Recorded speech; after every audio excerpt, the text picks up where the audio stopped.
Hello everyone, it's Brian here with another installment of recent finds, recent acquisitions, pickups, whatever you want to call it. The last installment I did was approximately a month ago, so I have to say I'm a little surprised because there are only 5 records sitting in front of me, which may mean that I have forgotten to include something, or it could mean that I'm spending a lot less money on records. That's a possibility. Well, there's actually a third possibility. Because in my brain, I have this category called lightweight vinyl finds, and over the time I've had my channel, there are certain things I haven't actually shown, and those are possibly records or CDs that are maybe mundane, common, maybe guilty pleasures, maybe not even good records. So I've never shown everything I've bought, and it's possible I didn't keep some of those aside. Who knows? So you have to deal with these 5. Now, 2 of the 5 were purchased while I was on a shopping excursion with Low Noise Jason Skilz. That happened about 10 days ago, I believe, if I'm not mistaken. So, weirdly, I'm going to start with a record, or an album at least, that I have mentioned twice on my channel. So that is weird, because it's recent finds, right? But 2 videos ago, I responded to a thread started by Richard's Vinyl Tap House, who asked us to show records that we bought because we saw them on a different channel and we were intrigued by them, or they were recommended. And I showed this record, Richard Hawley's Cole's Corner, which was recommended by Steve, or at least talked favorably about by Steve at A is for Alice, B is for Bob, C is for ... Now, a few months previous to that, maybe 3 or 4 months previous to that, I had shown the compact disc version of that because Steve had mentioned that album on his channel. I was in a thrift store, I saw it there, and I thought, well, for once and for all, I'm going to find out, does Steve know what he's talking about or not? And I bought it, and I liked it. So in comments to that video, people had mentioned that there would be a vinyl pressing coming out in 2025, and lo and behold, this is it.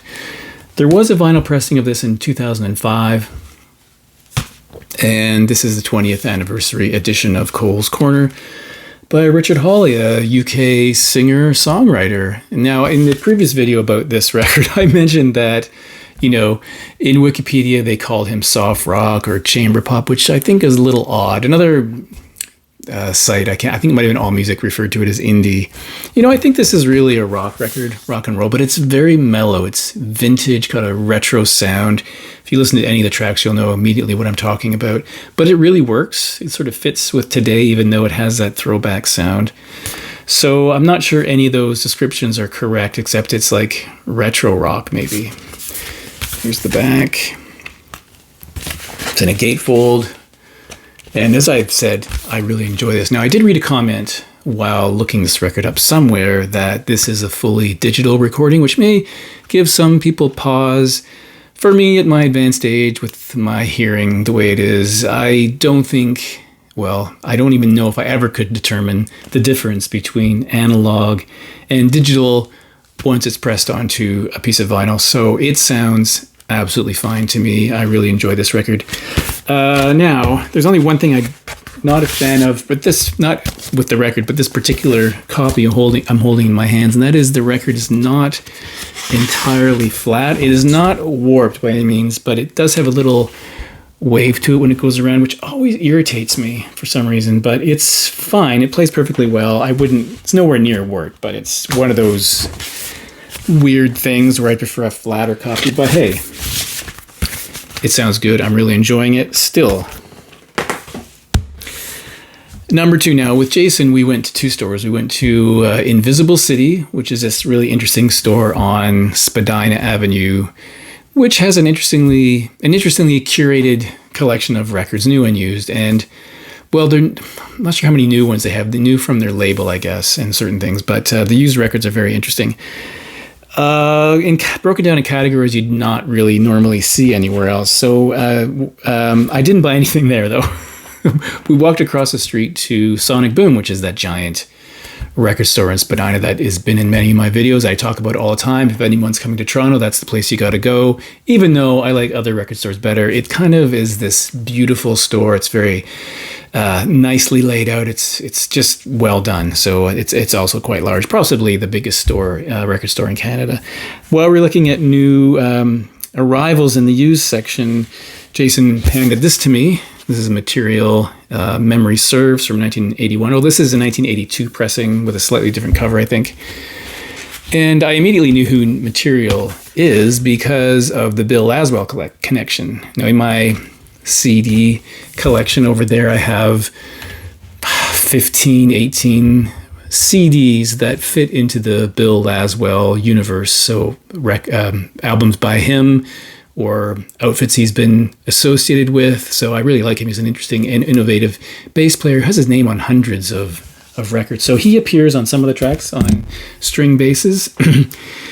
Fred Maher is here on percussion, drums, and guitar. Of course, he's well known for being in the Lou Reed band. And also Fred Frith is on here on half the tracks on guitar, violin, and xylophone. So yeah, this is something I'm interested in. It's a little out there in some respects.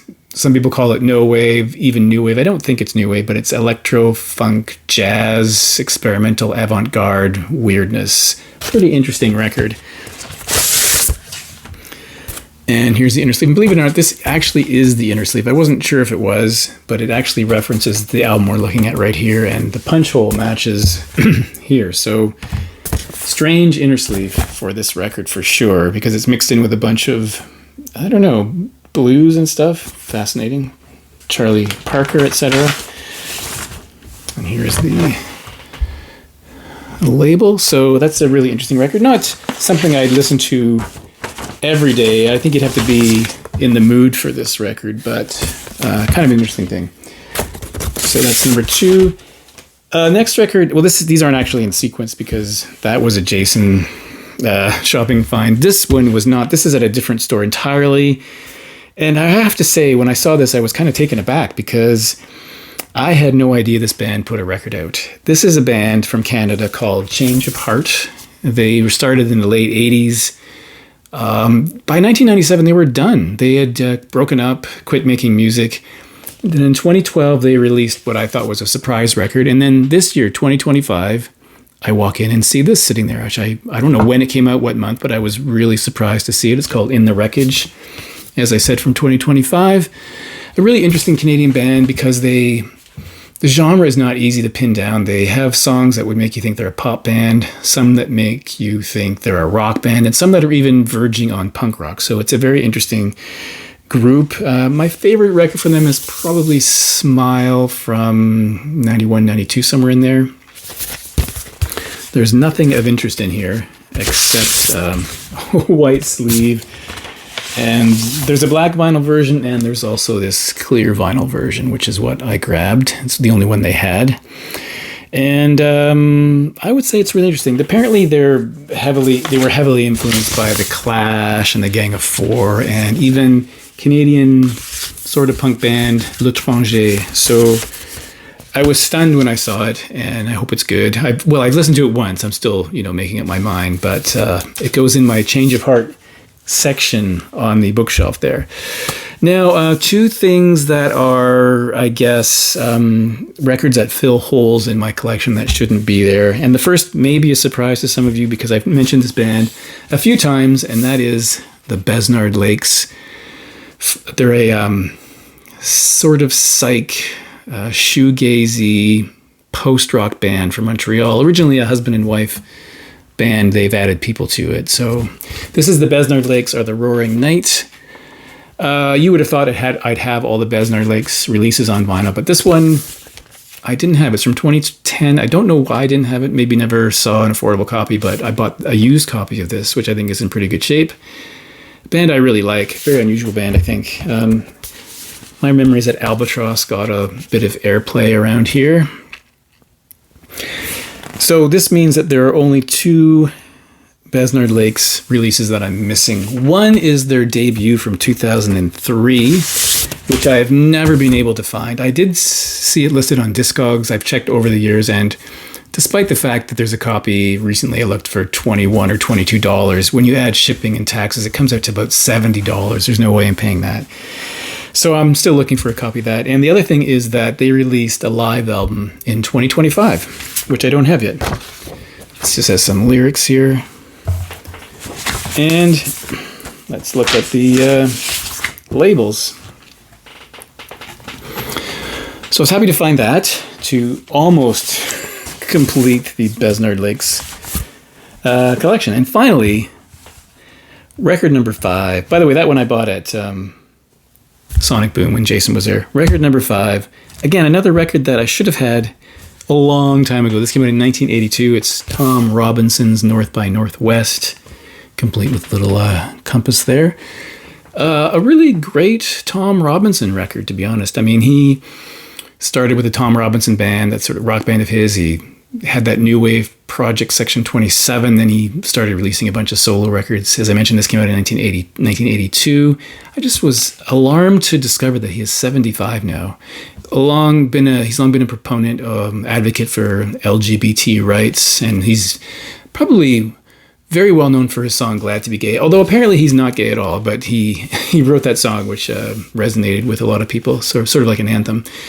This record, I'm surprised I don't have it because it has my favorite Tom Robinson song on it, which is called Atmospherics. Listen to the radio.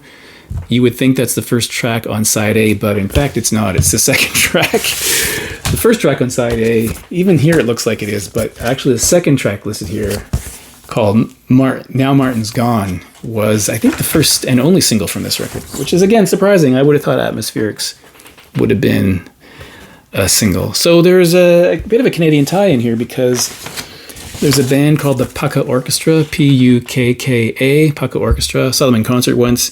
They do a fantastic cover version of Atmospherics. In fact, on certain days, if pressed, I might say that the Pukka Orchestra version is a little bit better than Tom Robinson's, but it's a fantastic song. A really great song.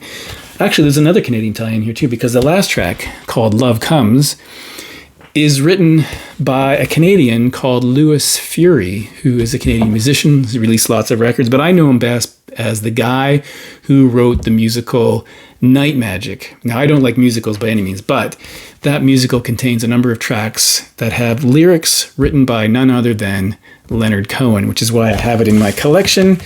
Not something I listen to very often. I think that CD is very difficult to find now, but that's why I have it. Anyways, that is Tom Robinson. I still have a couple more to get from him. There's some really difficult ones to find, I think, in later years, but a really great record. That is it. Thanks for watching, and I will see you in the next video.